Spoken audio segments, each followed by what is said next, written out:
Casey at the Bat, a ballad of the Republic sung in the year 1888 is a baseball poem written in 1888 by Ernest Thayer.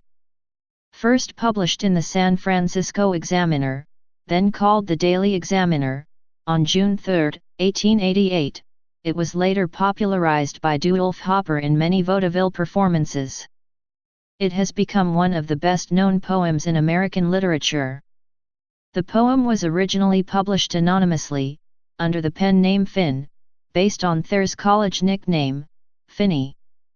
Synopsis: a baseball team from the fictional town of Mudville, implied to be the home team, is losing by 2 runs in its last inning.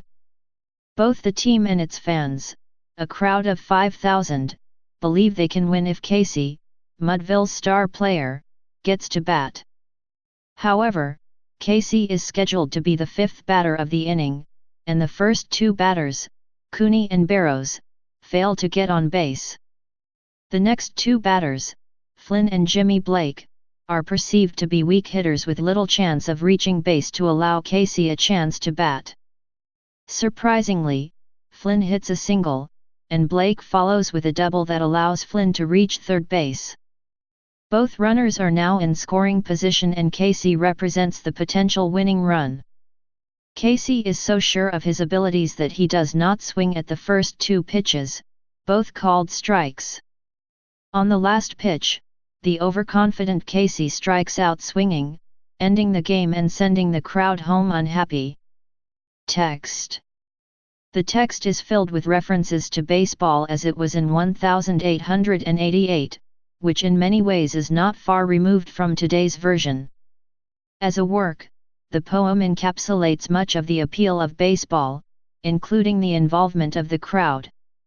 It also has a fair amount of baseball jargon that can pose challenges for the uninitiated.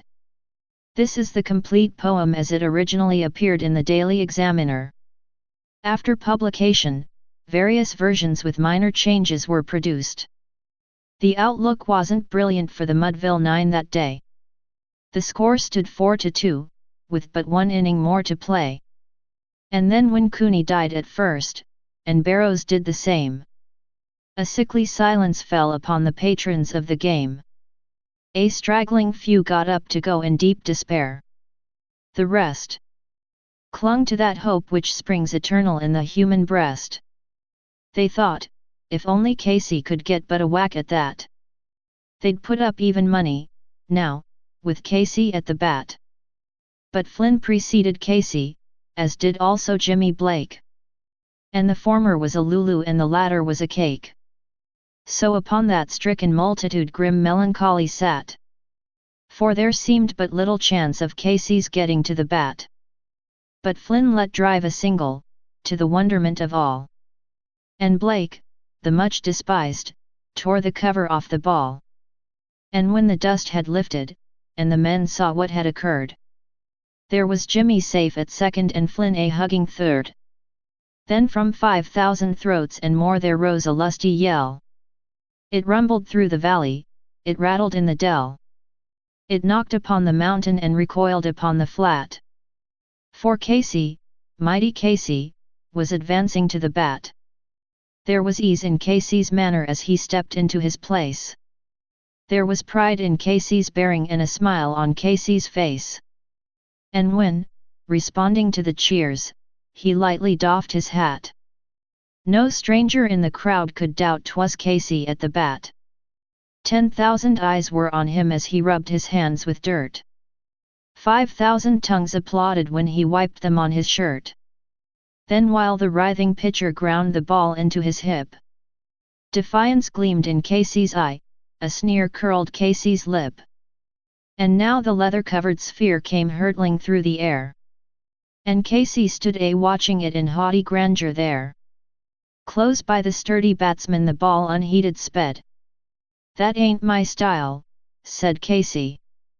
"Strike 1, the umpire said. From the benches, black with people, there went up a muffled roar, like the beating of the storm waves on a stern and distant shore. "Kill him! Kill the umpire!" shouted someone on the stand. And it's likely they'd have killed him had not Casey raised his hand. With a smile of Christian charity great Casey's visage shone. He stilled the rising tumult, he bade the game go on. He signaled to the pitcher, and once more the spheroid flew. But Casey still ignored it, and the umpire said, "Strike 2. "Fraud!" cried the maddened thousands, and echo answered fraud. But one scornful look from Casey and the audience was odd. They saw his face grow stern and cold, they saw his muscles strain. And they knew that Casey wouldn't let that ball go by again. The sneer is gone from Casey's lip, his teeth are clenched in hate. He pounds with cruel violence his bat upon the plate. And now the pitcher holds the ball, and now he lets it go. And now the air is shattered by the force of Casey's blow. Oh, somewhere in this favored land the sun is shining bright. The band is playing somewhere, and somewhere hearts are light. And somewhere men are laughing, and somewhere children shout. But there is no joy in Mudville, mighty Casey has struck out. Inspiration. Thayer said he chose the name Casey after a non-player of Irish ancestry he once knew, and it is open to debate who, if anyone, he modeled the character after. It has been reported that Thayer's best friend Samuel Winslow, who played baseball at Harvard, was the inspiration for Casey. Another candidate is National League player Mike King Kelly, who became famous when Boston paid Chicago a record $10,000 for him. He had a personality that fans liked to cheer or jeer. After the 1887 season, Kelly went on a playing tour to San Francisco. Thayer, who wrote Casey in 1888, covered the San Francisco leg for the San Francisco Examiner. Thayer, in a letter he wrote in 1905, mentions Kelly as showing impudence in claiming to have written the poem. The author of the 2004 definitive bio of Kelly, which included a close tracking of his vaudeville career, did not find Kelly claiming to have been the author. 9. Plagiarism. A month after the poem was published, it was reprinted as Kelly at the Bat in the New York Sporting Times. Aside from omitting the first 5 verses, the only changes from the original are substitutions of Kelly for Casey, and Boston for Mudville. King Kelly, then of the Boston Bean Eaters, was one of baseball's 2 biggest stars at the time, along with Cap Anson. 9. In 1897, the magazine Current Literature noted the 2 versions and said, "The locality, as originally given, is Mudville, not Boston." The latter was substituted to give the poem local color. Pre-publication version. Sports writer Leonard Koppett claimed in a 1979 article that the published poem omits 18 lines penned by Thayer which change the entire theme of the poem. Koppett said the full version of the poem takes the pitch count on Casey to full as his uncle Arnold stirs up wagering action in the stands before a wink passes between them and Casey throws the game. Live performances. Dewulf Hopper gave the poem's first stage recitation on August 14, 1888, at New York's Wallach Theatre as part of the comic opera Prince Methusalem in the presence of the Chicago and New York baseball teams, the White Stockings and the Giants, respectively. August 14, 1888 was also Thayer's 25th birthday. Hopper became known as an orator of the poem, and recited it more than 10,000 times. By his count some tabulations are as much as 4 times higher, before his death. On stage in the early 1890s, baseball star Kelly recited the original Casey a few dozen times and not the parody.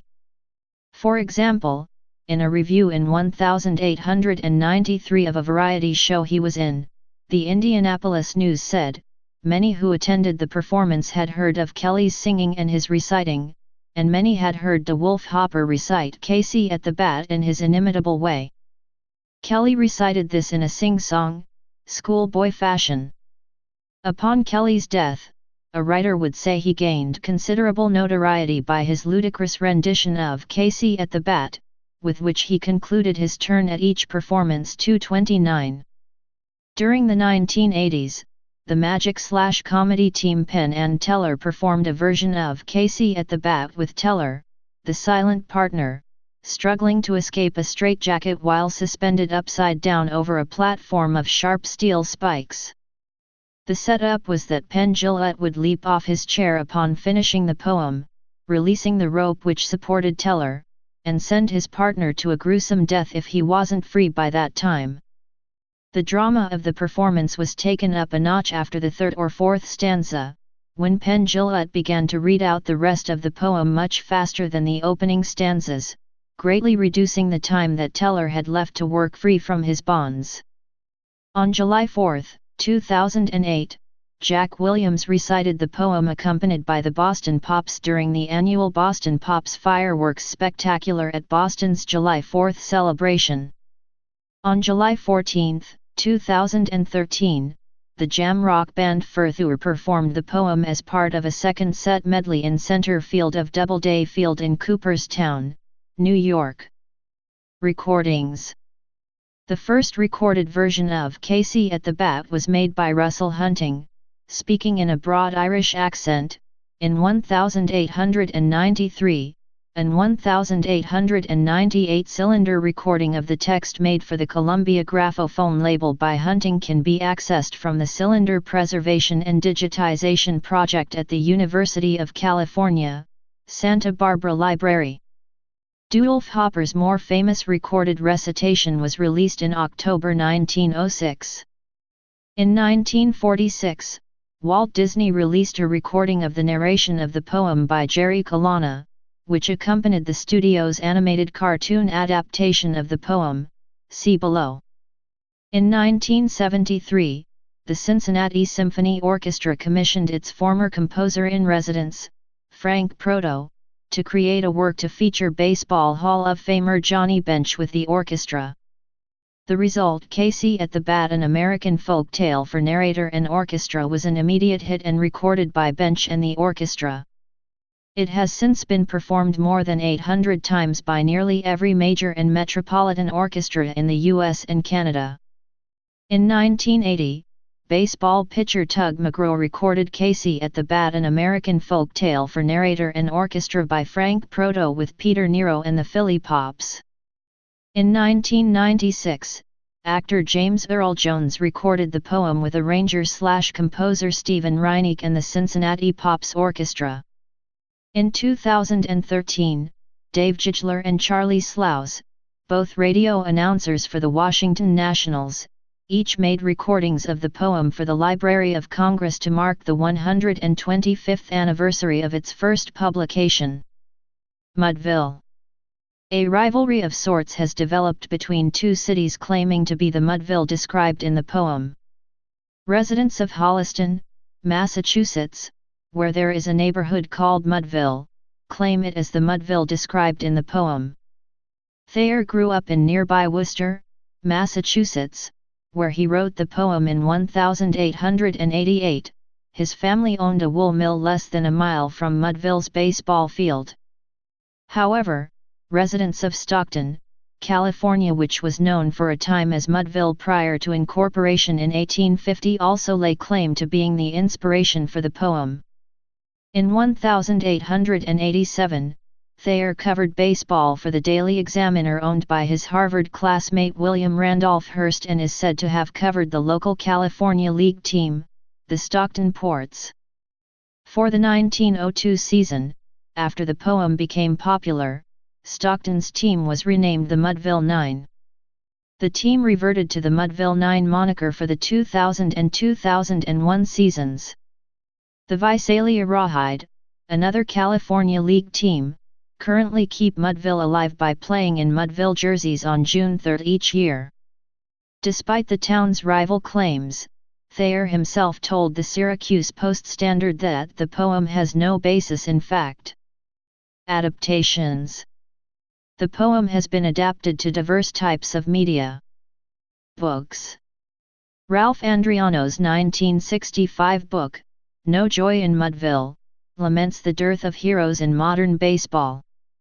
In the book Faithful by Stuart Onan and Stephen King, describing the 2004 season of the Boston Red Sox, a chapter contributed by King is named The Gloom Is Gone from Mudville. Wallace Tripp illustrated a popular 1978 book of the poem. Curtis Scaletta's 2009 children's novel, Mudville, is about a town where it has been raining for 22 years, delaying a baseball game between two rival towns.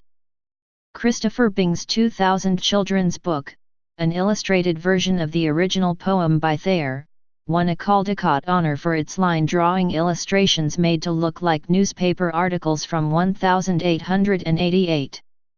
Comics.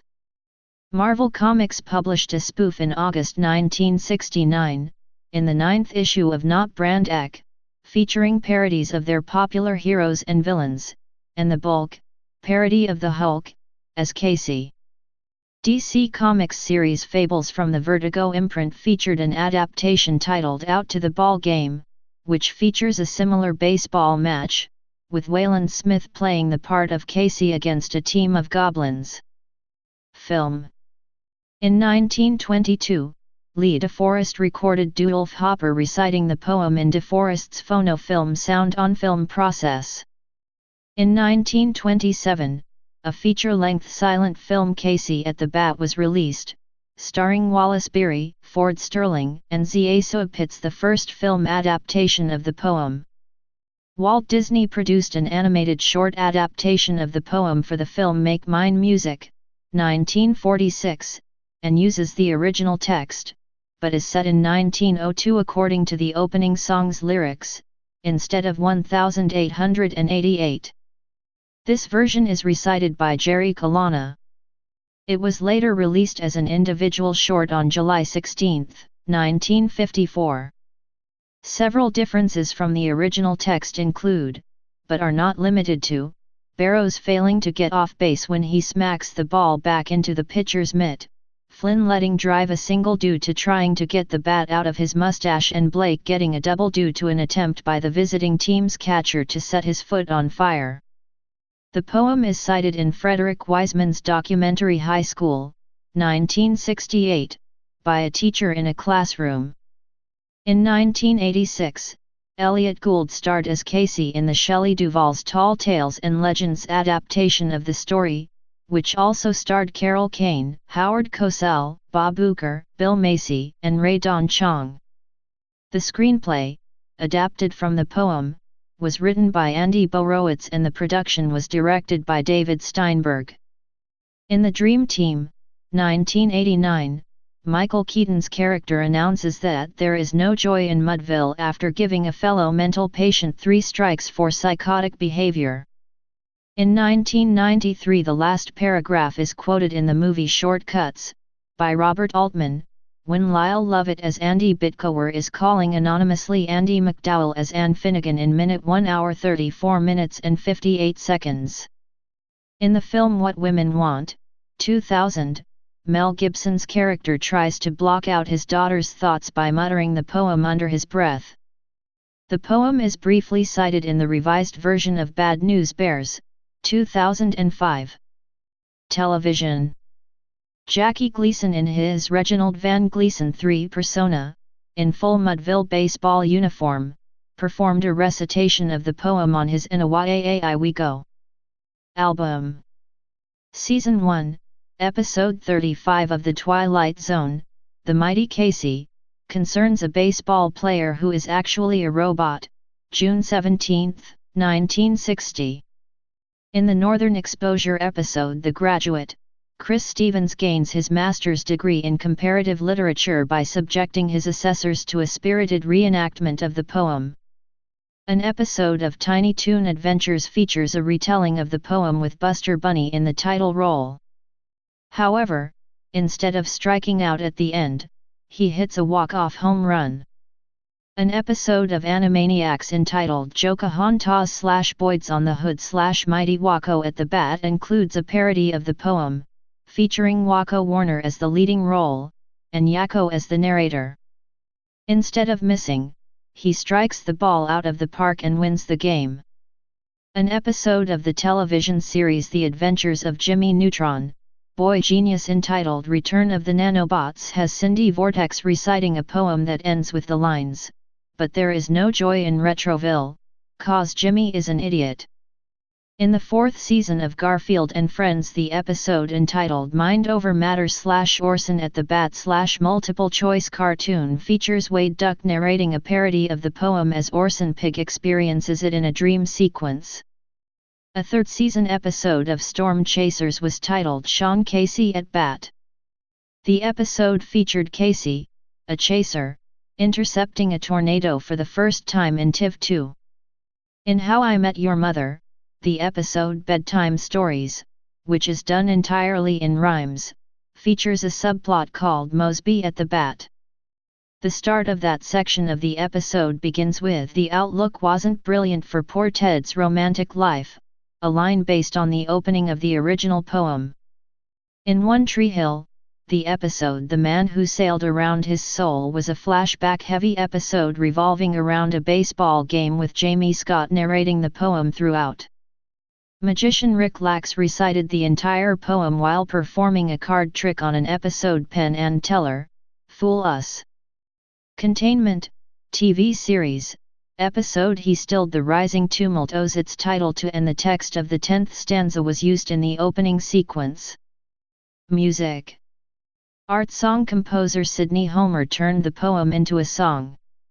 Sheet music was published by G. Schirmer in 1920 as part of 6 cheerful songs to poems of American humor. William Schumann composed an opera, The Mighty Casey, 1953, based on the poem. The song No Joy in Mudville from Death Cab for Cutie's album We Have the Facts and We're Voting Yes directly references the poem. The song Centerfield by John Fogerty includes the line "Well, I spent some time in the Mudville 9, watchin' it from the bench. You know I took some lumps when the mighty case struck out." The song No Joy in Pudville by Steroid Maximus is a reference to this poem. Joe Walsh's 1973 song Rocky Mountain Way features the lyrics "Bases are loaded / and Casey's at bat / playin' it play-by-play / time to change the batter." In 2008, American composer Randall Allen Bass used the song Take Me Out to the Ball Game by Alfred von Tilzer and Jack Norworth in Casey at the Bat, a setting of the poem for concert band and narrator. Theatre. Casey at the Bat was adapted into a 1953 opera by American composer William Schumann. Alan Feinstein composed an adaptation for orchestra with a narrator. An orchestral version was composed by Stephen Simon in 1976 for the U.S. bicentennial. Maestro Classics has recorded it with the London Philharmonic Orchestra, Stephen Simon conducting with Yadu, Dr. Konrad Chinsky, narrating. An orchestral adaptation by composer Frank Proto has been recorded by the Cincinnati Pops Orchestra conducted by Eric Kunzel with baseball star Johnny Bench narrating. The Dallas Symphony commissioned an arrangement of Casey by Randall Allen Bass in 2001, which he later arranged for concert band. A version for wind band and narrator by Donald Shire based on the song Take Me Out to the Ball Game had its world premiere in July 2008. Derivations. For a relatively short poem apparently dashed off quickly, and denied by its author for years, Casey at the Bat had a profound effect on American popular culture. It has been recited, reenacted, adapted, dissected, parodied and subjected to just about every other treatment one could imagine. Sequels. Casey's Revenge, by Grantland Rice, 1907, gives Casey another chance against the pitcher who had struck him out in the original story.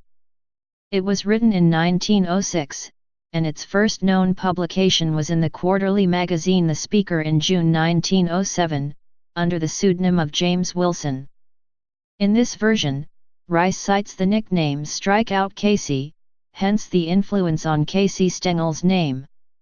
Casey's team is down 3 runs by the last of the 9th, and once again Casey is down to 2 strikes with the bases full this time. However, he connects, hits the ball so far that it is never found. In response to the popularity of the 1946 Walt Disney animated adaptation, Disney made a sequel, Casey Bats Again, 1954, in which Casey's 9 daughters redeem his reputation. In 1988, on the 100th anniversary of the poem, Sports Illustrated writer Frank Deford constructed a fanciful story, later expanded to book form, which posited Katie Casey, the subject of the song Take Me Out to the Ball Game, as being the daughter of the famous slugger from the poem. In 2010, Ken Eagle wrote The Mudville Faithful, covering a century of the Mudville Nine's fortunes since Casey struck out. Faithful fans still root for the perpetually losing team, and are finally rewarded by a trip to the World Series, led by Casey's great-grandson who is also named Casey. Parodies. Of the many parodies made of the poem, some of the notable ones include: Mad Magazine republished the original version of the poem in the 1950s with artwork by Jack Davis and no alterations to the text. Later lampoons in Mad included Cool Casey at the Bat, 1960, an interpretation of the poem in beatnik style, with artwork by Don Martin, Casey at the Dice in 1969, about a professional gambler, Casey at the Talks in 1977, a modern version of the famed poem in which Mudville tries unsuccessfully to sign free agent Casey, Baseball at the Bat, a satire on baseball itself, Howard at the Mic, about Howard Stern, Casey at the Bite, 1985, a tale of a cocky young computer expert who accidentally erases the White House budget plan, Clooney as the Bat, a mockery of George Clooney's role as Batman in Batman and Robin, and in 2006 as Barry at the Bat, poking fun at Barry Bonds' alleged involvement in the Balco scandal, and in 2001, Jordan at the Hoop, satirizing Michael Jordan's return to the NBA and his time with the Washington Wizards. Another parody is set in the USSR, and ends with Casey in a Gulag prison. A poetry round robin where famous poems are rewritten in the style of the next poet in line, featured Casey at the Bat as written by Edgar Allan Poe. Foster Brooks, The Lovable Lush, wrote Riley on the Mound, which recounts the story from the pitcher's perspective. Radio performer Garrison Keillor's parodic version of the poem reimagines the game as a road game, instead of a home game, for the Mudville team. The same events occur with Casey striking out in the 9th inning as in the original poem, but with everything told from the perspective of other team. An episode of Tiny Toon Adventures featured a short titled Buster at the Bat, where Sylvester provides narration as Buster goes up to bat. The poem was parodied again for an episode of Animaniacs, this time with Wakko as the title character and Yakko narrating. In the Adventures of Jimmy Neutron, Boy Genius episode Return of the Nanobots, Cindy's poem is identical to the ending of Casey at the Bat but replaces Mudville with Retroville and the last famed line with "'Cause Jimmy is an idiot." An episode of the show U.S. Acres was titled Orson at the Bat. The New York Times published a parody by Hart Seeley and Frank Camiso in which the poem was narrated by Phil Rizzuto, a New York Yankees announcer who was known to veer off on tangents while calling the game. The poem was later published in Seeley and Camiso's book, 2007-11 and Other American Comedies. Issue number 92 of the comic Fables employs a paraphrased version of Casey at the Bat appropriating the character names to those of the Fable players. It is preceded by a mock apology to Ernest Thayer for the mangling of his beloved poem. David Pogg penned a parody version titled A Desktop Critic, Steven Saves the Mac for Macworld magazine that ran in their October 1999 issue. It tells the story of Steve Jobs' triumphant return to a struggling Apple Inc. and his early efforts to reverse the company's fortunes. Dick Flavin wrote a version titled Teddy at the Bat, after Boston Red Sox legend Ted Williams died in July 2002. Flavin performed the poem at Fenway Park during the night-long tribute to Williams done at the park later that month. The poem replaced Flynn and Blake with Bobby Doerr and Johnny Pesky, the batters who preceded Williams in the 1946 Red Sox lineup. In 2000, Michael J. Farrand adapted the rhyming scheme, tone, and theme of the poem while reversing the outcome to create his poem The Man Who Gave All the Dreamers in Baseball Land Bigger Dreams to Dream about Kirk Gibson's home run off Dennis Eckersley in Game 1 of the 1988 World Series. The poem appears at the Baseball Almanac. Norman Jackman wrote a reversed outcome version in 1951 called Bobby Thomson at the Bat, which went unknown for over 60 years until the San Francisco Giants published it in 2012. It's about Thompson's famous home run in a 1951 Giant-Dodger playoff game. In 2016, the poem was accepted into the poetry files of the National Baseball Library and Archive of the Hall of Fame. New York Times best-selling author and poet laureate of The Ringer, Shea Serrano, penned a loving tribute to NBA player Gordon Hayward in the vein of Casey at the Bat in 2017.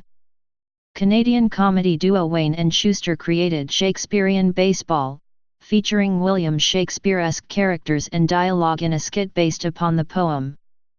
They performed the play on The Ed Sullivan Show and on Canadian TV numerous times between the 1950s and 1980s.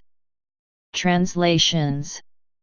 There are 3 known translations of the poem into a foreign language, one in French, written in 2007 by French-Canadian linguist Paul Laurendau, with the title Casey au Bâton, and 2 in Hebrew. One by the sports journalist Menachem less titled, and the other more recent and more true to the original cadence and style by Jason H. Elbaum called Names. Casey Stengel describes in his autobiography how his original nickname Casey, for his hometown, Kansas City, Missouri, evolved into Casey. It was influenced not just by the name of the poem, which was widely popular in the 1910s, but also because he tended to strike out frequently in his early career, so fans and writers started calling him Strikeout Casey. Contemporary culture. Games.